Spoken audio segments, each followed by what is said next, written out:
La chambre du Conseil galactique était vaste, son plafond en dôme scintillant de constellations holographiques représentant les empires sous sa juridiction.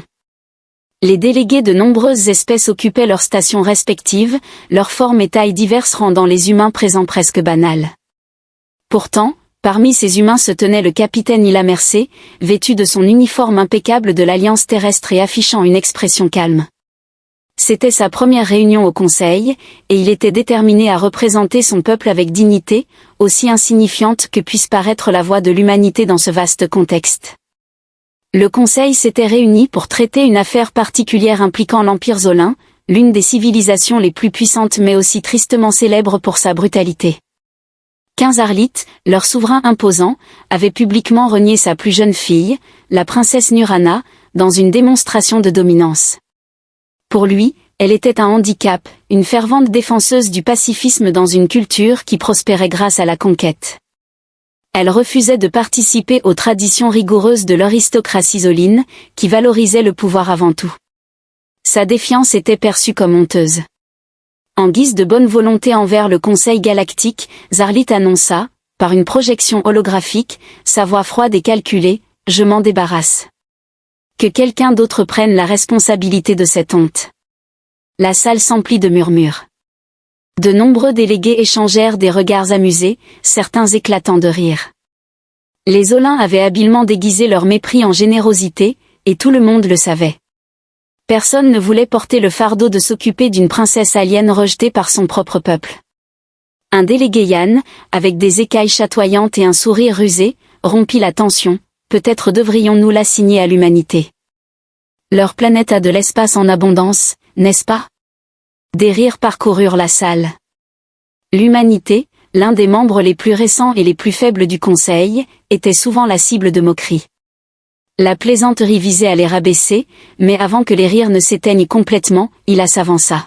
« Je la prendrai, déclara-t-il, sa voix ferme mais suffisamment forte pour couper court au bruit ambiant.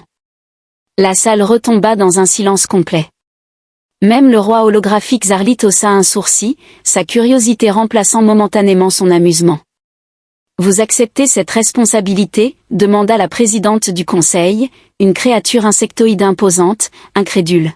« Comprenez-vous ce que cela implique, humain ?» Ila hocha la tête, son expression impassible. « Je comprends parfaitement. Les humains n'abandonnent pas ceux qui ont besoin d'aide.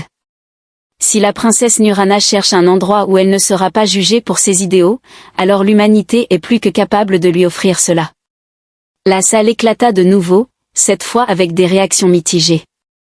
Certains délégués se moquèrent, qualifiant les paroles d'Ila de bravade naïve, tandis que d'autres semblaient intrigués, peut-être impressionnés par son audace. Zarlit, cependant, rit sombrement. « Très bien, humain, » dit le roi, sa voix pleine de moquerie. « Elle est à vous. Voyons combien de temps votre espèce tiendra avec de tels fardeaux. » Ila soutint le regard du roi, son calme inébranlable. « Nous nous en sortirons très bien. » La décision fut prise, et avant la fin de la session du conseil, les arrangements furent faits. En quelques heures, Nurana serait transportée à bord du modeste vaisseau terrien d'Ila, le Resolute. Les rires du conseil résonnaient encore dans ses oreilles alors qu'il quittait la salle, mais Ila n'y prêta pas attention. Plus tard dans la journée, alors qu'il attendait dans la baie d'atterrissage du vaisseau, Ila réfléchit à ce qu'il venait d'accepter. Le Conseil galactique n'était pas une arène clémente. La place de l'humanité parmi les étoiles était fragile, au mieux, et assumer la responsabilité d'une princesse alien pouvait sembler un acte imprudent. Mais Ila voyait les choses autrement. La force de l'humanité ne résidait pas dans sa puissance militaire ou ses avancées technologiques, mais dans sa résilience et sa capacité d'adaptation. Si Nurana avait besoin d'un nouveau départ, la Terre et l'humanité pouvaient lui offrir cela. Le bourdonnement d'une navette de transport approchant tira Ila de ses pensées. Le vaisseau Zolin, élégant, atterrit avec grâce, ses portes s'ouvrant dans un sifflement pour révéler deux gardes en armure escortant une silhouette drapée dans des robes argentées élégantes. La princesse Nurana descendit avec un air de défi. Sa peau violette éclatante brillait sous les lumières du vaisseau, et ses yeux dorés perçants examinèrent son environnement d'un regard critique. Elle portait en elle la grâce d'une royauté, mais sa mâchoire serrée trahissait sa frustration. « Vous êtes l'humain qu'ils ont envoyé pour me recueillir, demanda-t-elle, sa voix aiguisée et peu amicale. Il a souri, imperturbable face à son ton. Capitaine Ila Mercé. Bienvenue à bord du Resolute, Votre Altesse. Elle fronça les sourcils, manifestement peu impressionnée. Épargnez-moi les formalités. Je n'ai pas demandé cela, et je n'ai certainement pas besoin de votre protection. Ila désigna l'intérieur du vaisseau. Très bien. Mais puisque nous sommes coincés ensemble, pourquoi ne pas essayer de faire fonctionner tout cela? Nurana hésita un instant avant de monter à bord. Ila la suivit, sentant que ceci marquait le début d'un voyage imprévisible pour eux deux. Le Conseil galactique avait peut-être ri, mais Ila était déterminé à leur prouver qu'ils avaient tort et peut-être à montrer à la princesse Nurana ce dont l'humanité était vraiment capable. Casual, rien à voir avec l'environnement rigide et formel des tribunaux d'Exalin. Quelques membres de l'équipage levèrent brièvement les yeux lorsque Nana entra, mais ils reportèrent rapidement leur attention sur leur jeu, respectant la position d'Elias en tant que capitaine. Nana fronça les sourcils, visiblement mal à l'aise. C'est donc ça? C'est ainsi que vous, les humains, vivez, demanda-t-elle, sa voix pleine d'incrédulité. Elias rit doucement. Nous faisons du mieux que nous pouvons avec ce que nous avons. Vous ne trouverez pas de sol en marbre ni de joyaux scintillants ici, mais vous trouverez un équipage loyal, travailleur et toujours prêt à donner un coup de main. Elle secoua la tête. Loyal envers qui? Les humains ont à peine une place parmi les étoiles, et pourtant, vous parlez de loyauté comme si elle avait de la valeur. Ces mots étaient acerbes, mais Elias avait entendu bien pire dans sa vie. Il ne s'offensa pas. C'est plus précieux que vous ne le pensez, répondit-il calmement. Nous ne sommes pas parfaits, mais nous avons construit quelque chose ensemble, et c'est plus précieux que n'importe quel trône ou palais. Nana ne répondit pas immédiatement. Elle détourna plutôt son regard vers un petit hublot offrant une vue sur les étoiles. L'immensité de l'espace s'étendait à perte de vue devant elle, et pour la première fois, elle ressentit quelque chose bouger en elle, une sensation qu'elle n'arrivait pas à définir. C'était étrange, elle avait été élevée à considérer son empire comme le centre de tout, mais ici, elle n'était qu'une autre personne sur un petit vaisseau humain, entouré d'étoiles qui semblaient infiniment plus vastes que n'importe quel empire. Elias ne la pressa pas pour obtenir une réponse. Il comprenait que le changement ne se faisait pas du jour au lendemain et que Nana traversait quelque chose de bien plus profond que le simple inconfort de son nouvel environnement. Elle avait grandi dans un monde de pouvoir et d'attente, où tout ce qu'elle faisait avait des conséquences. Maintenant, elle était sur un vaisseau qui ne se souciait pas de son titre ou de son lignage. Elle était simplement Nana, la fille qui avait été abandonnée. Au fil de la journée, Elias essaya d'engager une conversation avec elle, lui offrant des repas et l'invitant à se joindre à l'équipage dans leurs tâches quotidiennes, mais chaque fois, elle refusait, son extérieur glacial se renforçant à chaque heure qui passait. Ce n'est que plus tard dans la soirée, lorsque les étoiles dehors commencèrent à scintiller plus vivement, que Nana finit par prendre la parole. « Je ne vous comprends pas, vous les humains, » dit-elle doucement, sa voix presque plus tendre qu'auparavant. « Vous n'êtes pas comme les autres espèces que j'ai rencontrées.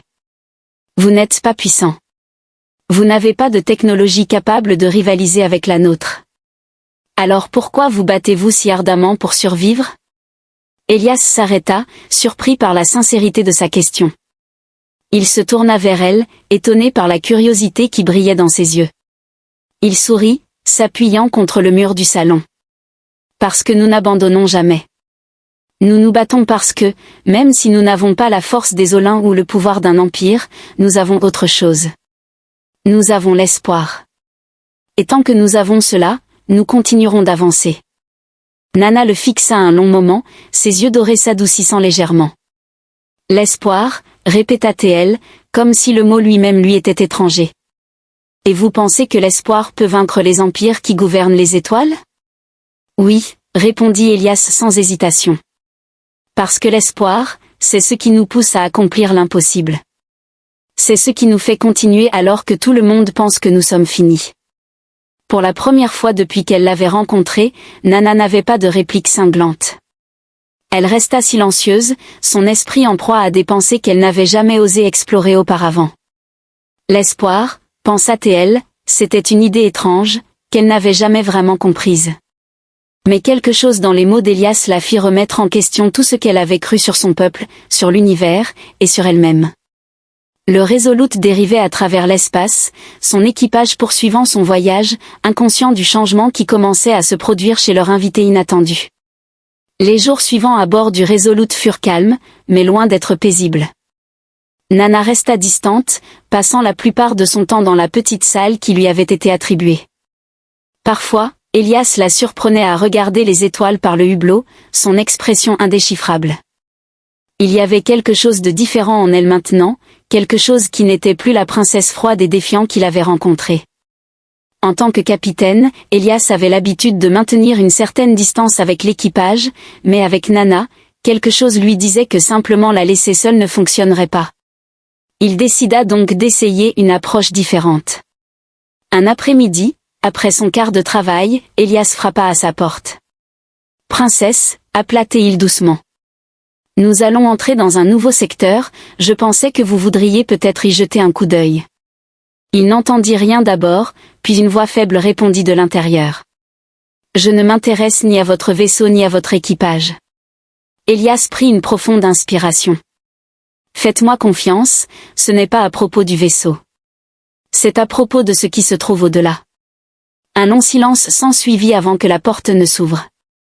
Nana se tenait là, les bras croisés, les yeux plissés. Mais au lieu d'un commentaire acerbe, elle le regarda un instant avant de s'écarter. « Je viendrai avec vous, » dit-elle d'une voix calme, bien que son ton ne fût pas convaincu. Elias sourit et lui fit signe de le suivre. Ils traversèrent les couloirs du vaisseau, et lorsqu'ils entrèrent sur le pont, Nana s'arrêta un moment. La grande fenêtre offrait une vue imprenable sur l'espace, des étoiles et des planètes lointaines dans la distance. C'était différent de ce à quoi elle était habituée.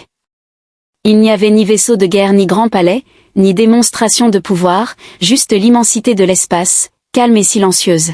« Vous vous y habituez ?» demanda Nana, sa voix plus douce maintenant. « Le vite ?» Elias la regarda, son visage s'adoucissant. « On apprend à y trouver la paix. Parfois, c'est le silence qui nous fait réaliser tout ce que l'on a manqué. » Nana ne répondit rien, mais son regard resta fixé sur les étoiles, comme si elle essayait de comprendre l'immensité qu'elle n'avait jamais envisagée auparavant. Le Resolute entra bientôt dans un nouveau secteur, un endroit de la galaxie connu pour ses petites colonies pacifiques.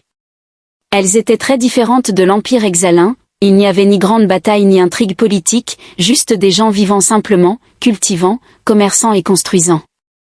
Ces mondes avaient adopté les idéaux humains d'unité et de coopération, et Elias avait toujours trouvé du réconfort dans leur existence. Il décida de faire une escale dans l'une de ces colonies. Ce n'était pas un long détour, mais cela donnerait à Nana l'occasion de voir un autre aspect de la vie au-delà de son droit royal. Le petit vaisseau descendit vers la surface de la colonie. Nana resta silencieuse tout au long du vol, les yeux fixés sur le monde en dessous. Lorsqu'ils atterrirent, l'équipage du Resolute fut accueilli par un groupe de colons amicaux. Ils étaient principalement humains, avec quelques autres espèces parmi eux, mais il y avait une chaleur indéniable dans leur accueil. Elias présenta Nana aux colons, dont beaucoup avaient entendu parler de l'Empire Zalin mais n'avaient que peu d'intérêt pour la politique galactique. Ils étaient juste des gens vivant leur vie et essayant de faire une différence à leur manière. La simplicité de l'interaction surprit Nana. Elle n'était pas habituée à ce que les gens ne se prosternent pas, ne cherchent pas à la flatter ou à la combler de cadeaux. Ici, rien de tout cela. Au lieu de cela, une femme âgée, humaine, aux cheveux gris et au sourire qui semblait illuminer la pièce s'approcha.